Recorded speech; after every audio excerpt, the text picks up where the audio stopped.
I spent 4 weeks studying for my ham radio license. I passed the test on the first try. I felt like I just unlocked some secret club. And then I turned the radio on, scanned every local repeater for 2 hours at like 2 in the afternoon on a Tuesday, and I heard absolute silence. Not one voice. I genuinely thought my radio was broken. It wasn't. Nobody told me that, and they didn't tell me 4 other things either. Things I really wish that I'd known before I spent money, before I took the test, and before I told everybody I knew that I was about to become a ham radio operator. If you're thinking about getting your license, stick around. These are 5 things nobody told me, ranked by how much I wish I would have known about them sooner. Number 5, the test doesn't actually teach you ham radio. Here's the dirty secret of getting your technician license. You can pass it without understanding ham radio. The technician exam pulls from a public pool of about 411 questions, the exact questions, the exact answers, word for word. Sites like Ham Study and Ham Exam are basically flashcard machines, and they work. You can pass in a week without knowing what a repeater offset is, without knowing what CTCSS means, without ever touching a radio. And honestly, I think that's fine. The test is a permission slip. It's not a diploma. The FCC isn't trying to make you competent. They're trying to make sure that you won't accidentally jam an airport. Competence comes later. But here's what nobody warned me about. The day you get your call sign, you're gonna feel this huge gap between I passed the exam and I actually know what I'm doing. You're gonna stare at your new radio and realize that you don't even know how to program a single frequency into it. You'll be Googling stuff like, what is a PL tone? And you'll feel like an idiot. That gap is normal. That gap is part of the actual hobby. Passing the test is when the learning starts, not when the learning ends. Number 4, your first contact is terrifying. I sat in my car listening to my brand new mobile radio for 3 solid weeks before I ever keyed the microphone. 3 weeks. I had the radio and antenna. I had the license. I had my call sign written on a sticky note stuck to my dashboard. And every time I went to push that PTT button, my hand froze. What do I even say? What if I say it wrong? What if everybody laughs? What if some old timer chews me out for using the wrong phonetic alphabet? But here's what nobody told me. Every single licensed ham on the planet has felt this. Everyone. There's even a name for it in the community. We call it mic fright. And it's the number 1 reason people get their license and then struggle to actually use it. When I finally did key up, I waited until some other folks finished their conversation on the repeater, and then I just said my call sign and the word listening. That's it. KD0JYV, listening. A guy came back almost immediately. He was super friendly. He asked where I was and what radio I had, and 2 minutes later, I was off the air feeling like I just climbed to the top of Pikes Peak.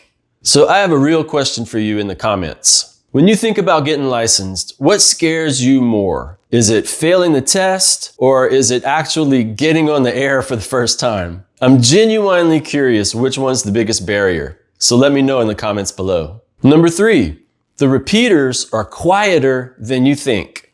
Back to that opening story. Dead silence on every repeater because, like an idiot, I was scanning at 2 in the afternoon when no one was on there. Here's what was really going on. Ham radio YouTube, and I'm guilty of this on my channel too, it shows you the highlight reel. Field day, hurricane response, some guy in Ohio talking to another guy in Japan on a wire strung between 2 trees in his backyard. It looks awesome. But the reality is that on your local 2-meter repeater, it's going to be mostly quiet, mostly dead, except for a couple of specific windows. Morning drive time, evening drive time, and whenever there's a scheduled net. That's basically it. Let me say the quiet part out loud. A lot of local repeaters are functionally retirement clubs. 3 or 4 guys who've been talking to each other for 20 years on the same machine at the same time every day. When a new voice keys up, half the time you can hear them perk up because new people are kind of rare. They're not hostile to new people. They're often the opposite. But the hobby has aged, and you have to know that going in. The solution? Find your local nets. Every club runs at least one weekly net. Monday night, Thursday night, something. That's where the people are. Show up then, check in, say that you're new. They won't ignore you. If you skip the nets and you just scan the repeaters hoping to stumble into a conversation, you're probably going to get bored. That's how a lot of new hams kind of quietly fizzle out from the hobby. Okay, that's 3, but the next 2 are the ones that actually cost me money I didn't need to spend. Number 2, your Baofeng might not be legal for what you bought it for. If you've watched any prepper, survival, or grid down comms video on YouTube, you've seen the Baofeng UV5R. 16 bucks. Looks tactical. The thumbnail in the video says, talk across the country with this $16 radio. I know somebody who bought 2 of those before they even had a license because the internet told them that they could reach their family when the cell towers went down. So let's clear up what this radio actually is. Here's what nobody explains. The Baofeng can technically transmit on a whole bunch of frequencies. Ham bands, GMRS, FRS, all of it. That's exactly why people think it's a do-everything emergency radio. But can and legal are not the same thing. In the USA, the Baofeng is only legal to transmit on the ham bands, and those bands require a license. This radio is not FCC type accepted for GMRS or FRS. So even though it will key up on those channels, transmitting there still isn't legal, license or not. And FRS specifically requires a radio with a fixed antenna, which the Baofeng doesn't have. So if your plan is to hand radios to your family, your spouse, your kids, people who aren't going to sit down for a ham exam, the Baofeng is the wrong tool. Not because it can't do it, because it's not legal for them to use. I love my Baofeng. It's a great learning radio, and it's the right call if you're planning to get licensed and learn the hobby. But for family comms, just buy some real GMRS radios. They're type accepted, so they're legal to use, and one GMRS license, no test, 35 bucks, covers your entire household for 10 years. Match the radio to who's actually going to use it. That's the right option. Okay, number 1. This hobby has no bottom. This is the one that nobody tells you. This is the one that I wish somebody had grabbed me by the shoulders and warned me about. I got my technician license because I wanted an emergency radio. That was my whole plan. 1 license, 1 radio, done. All these years later, here's what happened. I upgraded to my general license. I bought an HF radio that cost more than my first car. I have 5 Baofeng UV5Rs plus a mobile radio in my truck, but I only have 1 mouth and 2 ears.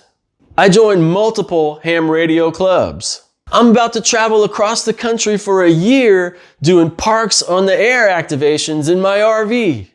I have opinions about different antenna brands. Opinions. That's not what I originally signed up for. And every single ham I talk to has pretty much the same story. They came in for one thing, they stayed for 30 things that they found out about later. Ham radio is not just one hobby. It's more like a hobby vending machine. You put in 1 license and out come 15 sub-hobbies that you didn't even know existed before. Digital modes, satellite contacts, contesting, POTA, SOTA, antenna design, emergency comms, DXing. Each one has its own gear, its own community, its own forums, and its own arguments about which brand is the best. You think you're buying a radio, what you're actually buying is more like an identity. Okay, tell me in the comments, what's the main thing that you want to do in ham radio? Is it emergency prep? Is it talking to family? Is it the tech side? Whatever it is. I just want to see how many of you say 1 radio and done, because I said the exact same thing 16 years ago and I was dead wrong. So those are the 5 things nobody ever told me. Quick recap. The test won't teach you the hobby.